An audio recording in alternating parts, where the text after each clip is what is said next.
What's up, people? I'm Shaggy, the Opinionated Hippie, and this is the first video in, I guess, what is a new series of me ranking King Gizzard and the Lizard Wizard's albums. What's the connection to Frank? Sadly, I don't think I have saw an occurrence where King Gizzard covered Frank.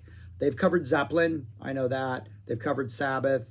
Zeppelin, Frank's covered. They both have connections to Frank. They've covered a number of other bands that Frank's also covered, or artists that he's worked with. So they obviously exist in the same musical world. I couldn't find an instance in which they covered Frank. Maybe I'm overlooking something obvious, but I don't think I am. But if you know of a place where they covered a Zappa song, let me know. But yeah, King Gizzard.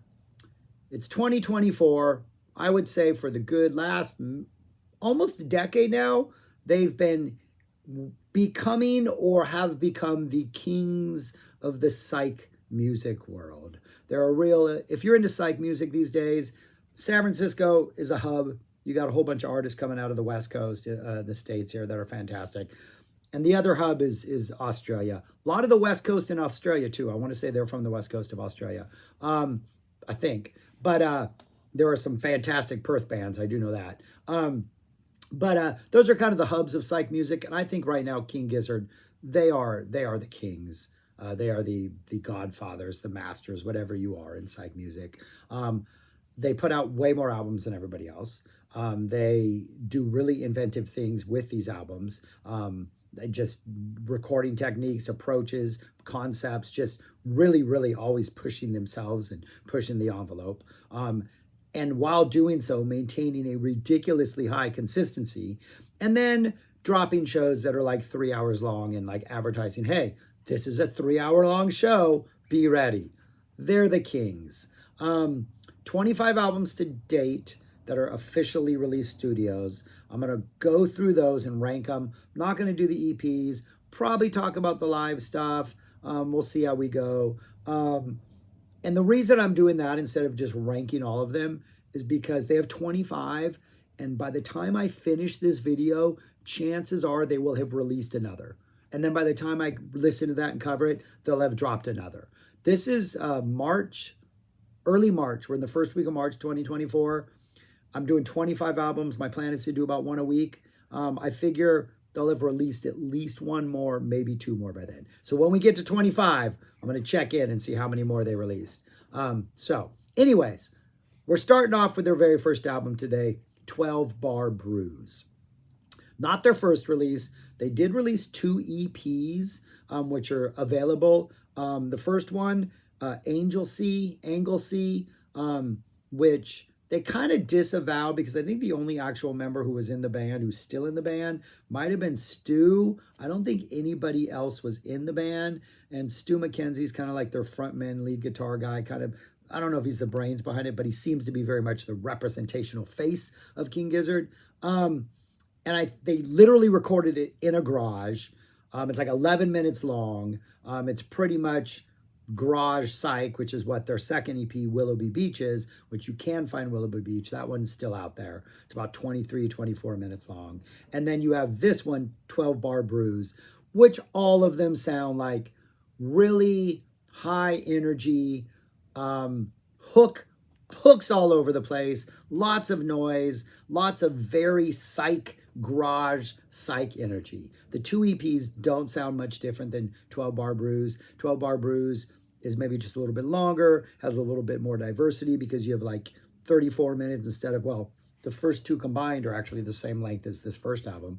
But there's a little more diversity in 12 Bar Bruise. Plus, they also start their weird thing where they are starting to record vocals in weird ways. And already they're getting like inventive with the way they do things.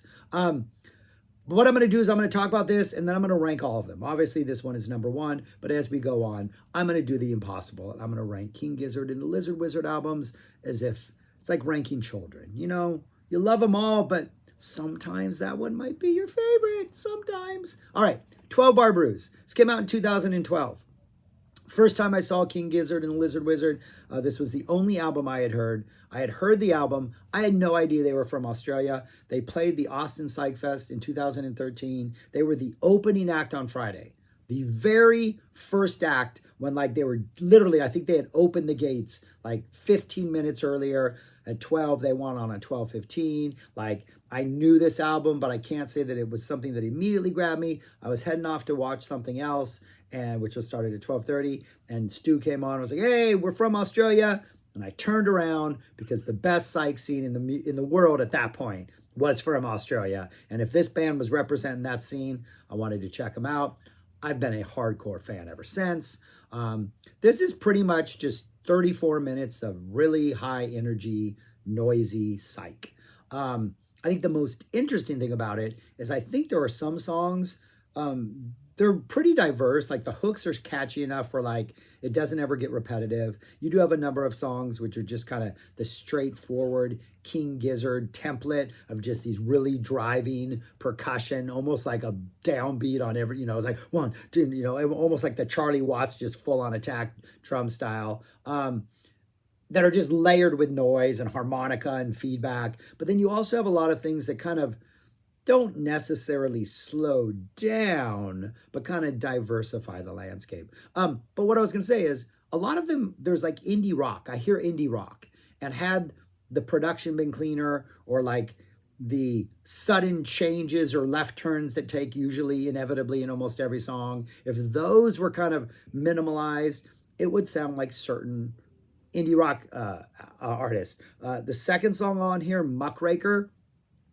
Built to Spill. I totally hear a Built to Spill, like just like mid to early Built to Spill, just guitar rock energy. Clean up the sound, get those guitars maybe a little bit more like working together, and and you have a good solid Built to Spill song. There's another song later on, Bloody Ripper is just beautiful melodic pop, catchy, kind of hooky, almost like some of the brighter stuff that you'd hear in like the late 70s from like maybe that Angry Young Man type pop. But it's just that almost new wavy pop energy that you get in there. And then there's another song in here that is just Sea of Trees, has a very indie rock feel. Couldn't quite pinpoint exactly which artist, but it has that sort of like kind of a bigger, larger, almost Arcade Fire type grandness to it, but it's still infused with King Gizzard psych.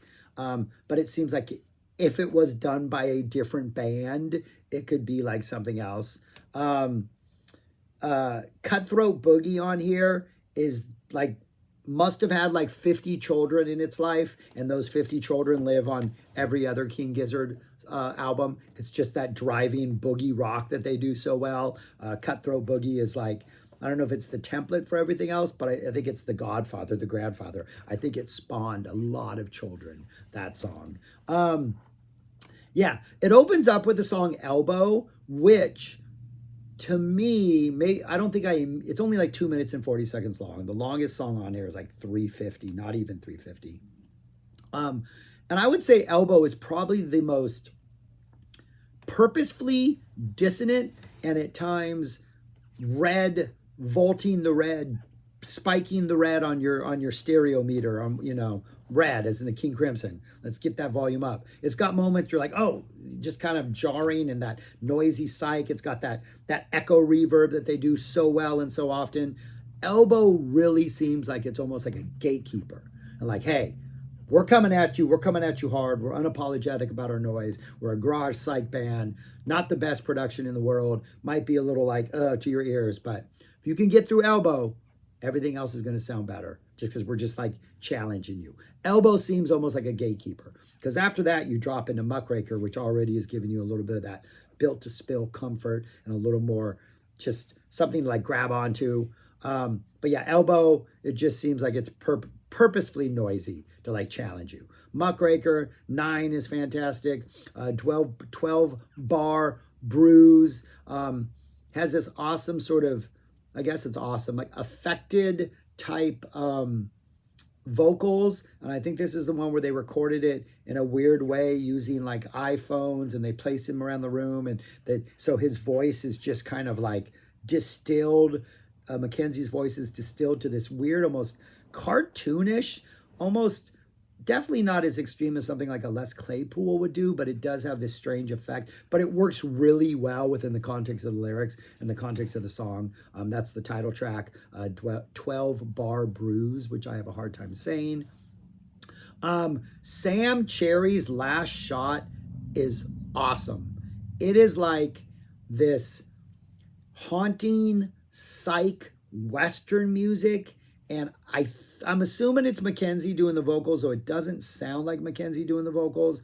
It might be somebody, it might be Smith, but it's like, no, it's not. It's Broderick Smith. Yeah, Broderick Smith is doing the vocals, who is not in the band. Might be Ambrose Smith's brother. I don't know.